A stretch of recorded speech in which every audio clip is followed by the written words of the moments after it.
એક ચિત્રકારની વાત છે. એક ચિત્રકાર, બહુ જ ફેમસ પ્રખ્યાત ચિત્રકાર, કે જેનું ચિત્ર જોઈને આબેહૂબ એવું લાગે આપણને કે હમણાં ચિત્ર બોલશે. એક મંદિરમાં પૂજારીના આગ્રહથી એ ચિત્રકારને બોલાવવામાં આવે છે અને કહે છે કે તું શ્રી કૃષ્ણ ભગવાન છે એમનું ચિત્ર મને બનાવી આપીશ. તો ચિત્રકાર એવું કહે છે કે હા, ચોક્કસ હું ચિત્ર તો બનાવી આપું, પણ મને જ્યાં સુધી અનુભૂતિ ના થાય, હું કોઈ માણસનામાં શ્રી કૃષ્ણ ભગવાન શોધું નહીં, ત્યાં સુધી હું શ્રી કૃષ્ણ ભગવાનનું સૌથી સારામાં સારું ચિત્ર નહીં દોરી શકું. એટલા માટે પૂજારીને કહે છે કે તમે મને આ ગામમાંથી કોઈ એવું નાનું બાળક મને શોધી આપો કે જેનામાં શ્રી કૃષ્ણ સાક્ષાત દેખાતા હોય.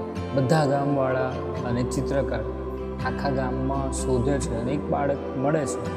એ બાળકનામાં એ ચિત્રકાર શ્રી કૃષ્ણ જુએ છે. એ બાળકને સામે બેસાડીને શ્રી કૃષ્ણ ભગવાનનું ચિત્ર દોરે છે. હવે એવામાં એવું થાય છે કે ચિત્ર દોરાઈ ગયું છે, માત્ર શ્રી કૃષ્ણ ભગવાનનું ચિત્ર દોરાઈ ગયું છે અને એવામાં જ એ ચિત્રકારને બહાર જવાનું થાય છે. એ ચિત્ર અધૂરું છોડીને બહાર જાય છે.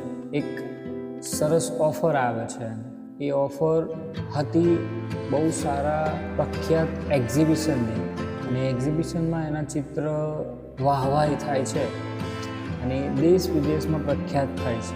પ્રખ્યાત તો એટલો બધો થઈ જાય છે કે એને સહેજ પણ નવરાશનો ટાઈમ મળતો નથી.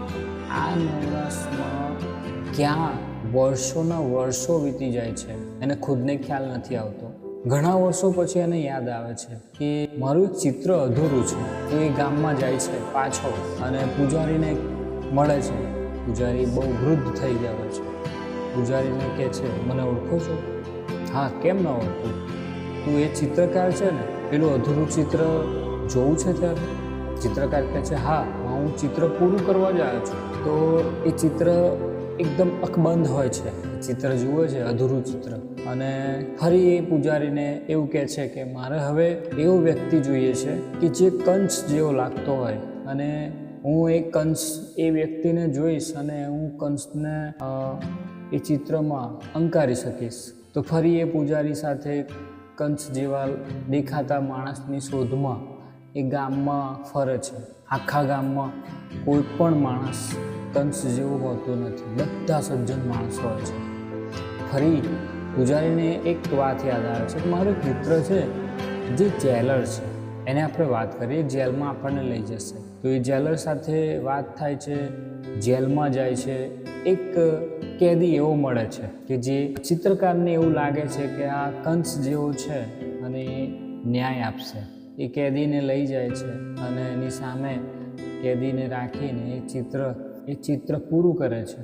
ચિત્ર જેવું પૂરું થાય છે એવો એ કેદી, એના આંખમાંથી એટલા બધા આંસુ ધડ નીકળે છે. કોઈને કશે જ ખબર નથી હોતી કે આ શું થઈ રહ્યું છે. ત્યારે એ ચિત્રકાર પૂછે છે કે શું થયું, તમે કેમ રડો છો? ત્યારે એ કેદી એવું કહે છે કે તમને કદાચ ખ્યાલ નહીં હોય, બટ હું તમને કહી દઉં કે તમે જે ચિત્ર દોર્યું હતું ત્યારે જે સૌથી નાનું બાળક તમે શ્રી કૃષ્ણ ભગવાન શોધ્યા હતા ને, એ બાળક હું જ હતો, અને હવે હું મોટો થયો છું અને હવે તમે મારામાં કંસ બન. મિત્રો, આ વાર્તામાં આપણે એટલું જ કહી શકીએ કે આપણામાં પણ શ્રી કૃષ્ણ છે અને આપણામાં પણ કંસ છે. આપણે વિચારવાનું છે કે આપણે શું અપનાવવાનું છે.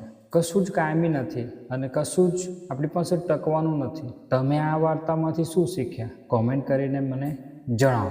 મળીએ એક નવી વાર્તા સાથે. ત્યાં સુધી જય હિન્દ, જય ભારત.